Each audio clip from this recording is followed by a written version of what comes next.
15 ज़रा इस नंबर को जहन में रखिए। गिरफ्तारी से पहले ही इन पर कम से कम 15 एक्टिव क्रिमिनल केसेस दर्ज थे। इसका सीधा सा मतलब ये है कि लॉ एनफोर्समेंट एजेंसीज पिछले कई सालों से इन्हें ट्रैक कर रही थीं। अब यहाँ एक बहुत बेसिक सा सवाल दिमाग में आता है कि अगर वो इतने अरसे से कानून की रेडार पर थीं तो उनका इतना बड़ा नेटवर्क इतनी आसानी से काम कैसे करता रहा?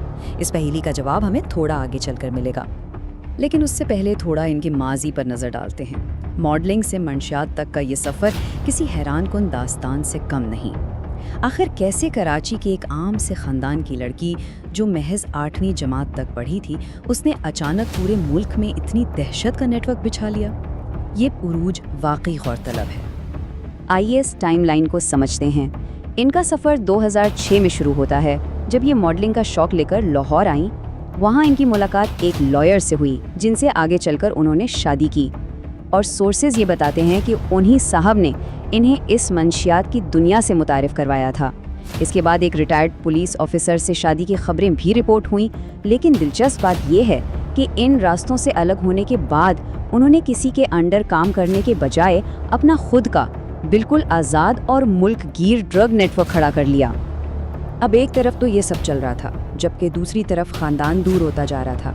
2022 में उनके वालिद ने बाकायदा अखबार में इश्तिहार देकर इन्हें नाफरमानी की बुनियाद पर आउट कर दिया था। लेकिन इन्हें शायद इससे फ़र्क नहीं पड़ा, क्योंकि इन्होंने प्यूरे कोकेन को मुख्तलिफ केमिकल्स के साथ मिक्स करने की साइंस में पूरी महारत हासिल कर ली थी। मकसद सिर्फ एक था, क्वालिटी मुतासिर किए बगैर प्रॉफिट मार्जिन्स को बढ़ाना।